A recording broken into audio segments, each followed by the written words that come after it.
আসসালামু আলাইকুম ওরহমতুল্লাহি ওবারাকাতু। স্বাগত জানাচ্ছি আজকের নতুন আরেকটি ভিডিওতে।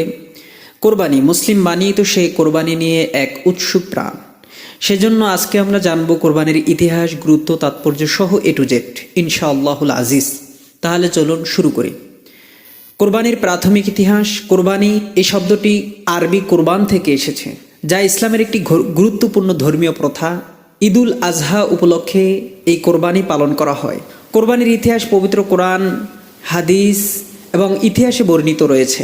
তারই সাথে সাথে এই ঘটনা হজরত নবী ইব্রাহিম আলাইহিস সালাতু ওয়াস সালাম এবং তার পুত্র হজরত ইসমাইল আলাইহিস সালাতু ওয়াস সালামের সাথে সম্পর্কিত। পবিত্র কোরআন, হাদিস ও ইসলামী ইতিহাস অনুযায়ী ইব্রাহিম আলাইহিস সালাতু ওয়াস সালাম এক রাত্রে স্বপ্ন দেখতে পান যে আল্লাহ তাকে তার প্রিয় পুত্র হজরত ইসমাইল আলাইহিস সালাতু ওয়াস সালামকে কোরবানি করতে বলেছেন। তিনি প্রথমে এই স্বপ্নকে স্বাভাবিক মনে করেন, কিন্তু পরপর 3 রাত একই স্বপ্ন দেখার পর তিনি নিশ্চিত হন যে এটি আল্লাহ রব্বুল আলামিন এর আদেশ। তার পরবর্তীতে হজরত ইসমাইল আলাইহিস সালাতু ওয়াস সালামকে তার বাবা হজরত ইব্রাহিম আলাইহিস সালাতু ওয়াস সালাম বলেন এই স্বপ্নের কথা। পরক্ষণেই ইব্রাহিম আলাইহিস সালাতু ওয়াস সালাম এর এই স্বপ্নের কথা শুনে তার পুত্র হজরত ইসমাইল আলাইহিস সালাতু ওয়াস সালাম তিনি আল্লাহর আদেশ মানতে সম্মতি জানান এবং তারা উভয়ই আল্লাহর আদেশ পালন করতে প্রস্তুত হন। যখন হজরত ইব্রাহিম আলাইহিস সালাতু ওয়াস সালাম হজরত ইসমাইল আলাইহিস সালাতু ওয়াস সালামকে কোরবানি করার জন্য প্রস্তুত হন, আল্লাহ রব্বুল আলামিন তাদের আনুগত্য দেখে এবং তার নির্দেশ পালনের প্রতি পিতা এবং পুত্রের অপরিসীম ত্যাগ স্বীকারে খুশি হন এবং শিশু ইসমাইল আলাইহিস সালাতু ওয়াস সালামকে রক্ষা করেন। ইসমাইল আলাইহিস সালাতু ওয়াস সালামের পরিবর্তে একটি মেষ পাঠান, যেটা জান্নাত থেকে এসেছে হজরত জিবরাইল আলাইহিস সালাতু ওয়াস সালাম এর মাধ্যমে। আর আল্লাহর তরফ থেকে পাঠানো একটি মেষ অথবা কোনো কোনো বর্ণনায় দুম্বাকে শিশু ইসমাইল আলাইহিস সালাতু ওয়াস সালামের পরিবর্তে কোরবানি করা হয়। এই ঘটনার শরীরই উম্মতে মুহাম্মাদি ঈদুল আজহা উপলক্ষে পশু কোরবানি করে থাকে, যার বিস্তারিত বর্ণনা পবিত্র কোরআনে আল্লাহ সুবহানাহু ওয়া তাআলা দিয়েছেন।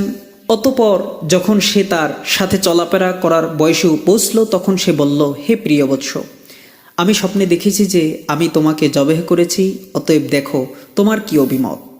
সে বলল, হে আমার পিতা, আপনাকে যা আদেশ করা হয়েছে আপনি তাই করুন, আমাকে ইনশাল্লাহ আপনি অবশ্যই ধৈর্যশীলদের অন্তর্ভুক্ত পাবেন। সূরা আস-সাফফাত। কোরবানির গুরুত্ব।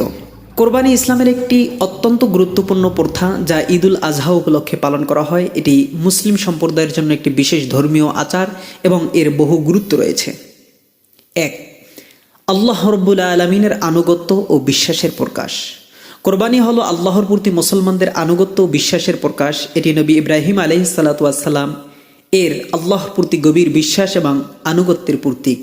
যখন তিনি আল্লাহর আদেশে তার প্রিয় সন্তান ইসমাইল আলাইহিস সালাতু ওয়াস সালামকে কোরবানি করতে প্রস্তুত হন, পবিত্র কোরআনে বলা হয়েছে, তোমরা তোমাদের প্রিয় জিনিস থেকে ব্যয় না করা পর্যন্ত তোমরা কখনো কল্যাণ লাভ করতে পারবে না। সূরা আল ইমরান। কোরবানির মাধ্যমে এই শিক্ষাটি প্রতিফলিত হয়। 2. সামাজিক সম্প্রীতি ও দানশীলতা। কোরবানির মাধ্যমে মুসলমানরা তাদের সম্পদকে গরিব ও অভাবীদের মাধ্যমে বিতরণ করে, যা সামাজিক সমতা ও সম্প্রীতি বৃদ্ধিতে সাহায্য করে। কোরবানির পশুর মাংস 3 ভাগে ভাগ করা হয়। 1 ভাগ নিজের জন্য, আরেক ভাগ আত্মীয় স্বজনদের ও বন্ধুদের জন্য, তৃতীয় আরেক ভাগ দরিদ্রদের মধ্যে বিতরণের জন্য। সুবহানাল্লাহ। 3. আত্মত্যাগের মহিমা। কোরবানি আত্মত্যাগের মহিমার প্রতীক। এটি ইব্রাহিম আলাইহিস সালাতু ওয়াস সালাম ও হজরত ইসমাইল আলাইহিস সালাতু ওয়াস সালাম এর আত্মত্যাগের স্মরণে পালন করা হয়। এই আত্মত্যাগের মাধ্যমে মুসলমানরা শেখে যে আল্লাহর প্রতি সর্বোচ্চ বিশ্বাস এবং আনুগত্যই তাদের জীবনের মূল মন্ত্র। 4. আত্মশুদ্ধি ও পবিত্রতা। কোরবানি মুসলমানদের আত্মশুদ্ধির একটি উপায়। এটি তাদের মধ্যে বিনয়, ধৈর্য এবং আত্মশুদ্ধির গুণাবলী বিকাশে সহায়ক হিসাবে কাজ করে। 5. সম্মিলিত ইবাদত। ঈদুল আজহার নামাজ এবং কোরবানির মাধ্যমে মুসলমানরা সম্মিলিত ইবাদত করে, যা তাদের মধ্যে ভ্রাতৃত্ব ও ঐক্য বৃদ্ধি করে। কোরবানি করা একটি সম্মিলিত ইবাদতের অংশ, যেখানে মুসলমানরা একসাথে কোরবানি করে এবং মাংস বিতরণ করে। কোরবানি আদায়ের নিয়ম। কোরবানির নিয়ম ইসলামী শরিয়া অনুযায়ী নির্ধারিত। এটি সঠিকভাবে পালন করতে কিছু নির্দিষ্ট নিয়ম ও শর্তাবলী অনুসরণ করা প্রয়োজন। নিচে কোরবানি আদায়ের গুরুত্বপূর্ণ নিয়মাবলী উল্লেখ করা হলো। পশু নির্বাচন। কোরবানির জন্য পশু নির্ধারণ করতে হবে। হতে পারে সেটা উট, গরু, ছাগল কিংবা ভেড়া। বয়স। ভেড়া বা ছাগল এর বয়স 1 বছরের মধ্যে হতে হবে। গরু 2 বছরের মধ্যে হতে হবে, উট 5 বছরের মধ্যে হতে হবে। স্বাস্থ্য সম্পর্কে আমাদের পর্যবেক্ষণ করা উচিত। পশু যেন সুস্থ এবং নির্দিষ্ট শারীরিক ত্রুটি থেকে মুক্ত থাকে সেদিকে লক্ষ্য রাখতে হবে। রোগাক্রান্ত, অন্ধ, পঙ্গু কিংবা গুরুতর আঘাতপ্রাপ্ত পশু কোরবানি করা যাবে না।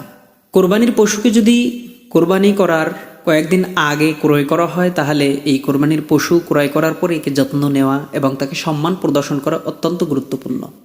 এদিকেও ইসলাম খুব গুরুত্ব আরোপ করেছে। কোরবানির পূর্বে পশুকে ভালোভাবে খাওয়ানো এবং তার জন্য পরিষ্কার পানি নিশ্চিত করা উচিত। কোরবানির সময় শুরু হয় ঈদুল আজহার নামাজের পর থেকে এবং শেষ হয় পরবর্তী 3 দিন, অর্থাৎ 11 জিলহজ থেকে 13 জিলহজ পর্যন্ত। এই 3 দিনকে আইয়ামুত তাশরিক বলা হয়। কোরবানির প্রক্রিয়া: কোরবানি করার জন্য সর্বপ্রথম আমাদেরকে নিয়ত করতে হবে। কোরবানি শুরু করার আগে আল্লাহর নামে কোরবানি দেওয়ার নিয়ত করতে হবে। বিসমিল্লাহ ও আল্লাহু আকবার বলে কোরবানি করতে হবে। সাথে সাথে কোরবানির এই দোয়াও পড়তে হবে, যেই দোয়াগুলো কোরবানির সময় পাঠ করা সুন্নতে নববী, অর্থাৎ রাসূল করিম সাল্লাল্লাহু আলাইহি ওয়াসাল্লাম এই দোয়াগুলো পাঠ করেছেন। উদাহরণস্বরূপ আপনি এই দোয়া পড়তে পারেন, যেই দোয়াটা বর্ণিত আছে সূরা আল আনআমের 162 নম্বর আয়াতে। আমি স্ক্রিনে দেখিয়ে দিচ্ছি, আপনি সেখান থেকে দেখে নিন। পশু জবাই করার ক্ষেত্রে পশুর গলা, খাদ্যনালী এবং শ্বাসনালী অবশ্যই কাটতে হবে বা জবাই করতে হবে। নতুবা এর কোনো একটা যদি বাদ রয়ে যায়, তাহলে আমাদের কোরবানি আল্লাহর দরবারে কবুল হবে না বলেই গণ্য হবে। আর কোরবানি করার ক্ষেত্রে অবশ্যই ধারালো ছুরি ব্যবহার করতে হবে, যাতে পশুর কষ্ট কম হয়। কোরবানি করার পরে এর মাংস বিতরণের প্রতি ইসলামের বিশেষ নির্দেশনা রয়েছে। কোরবানির পশুর মাংস 3 ভাগে ভাগ করতে হবে।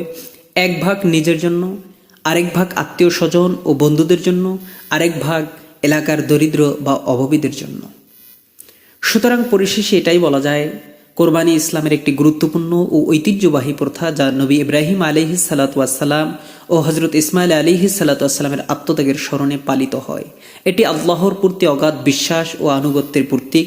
কোরবানি শুধুমাত্র একটি ধর্মীয় আচরণ নয়, বরং এটি মুসলিম সম্প্রদায়ের মধ্যে সামাজিক সম্প্রীতি, দানশীলতা ও ভ্রাতৃত্বেরও প্রতীক।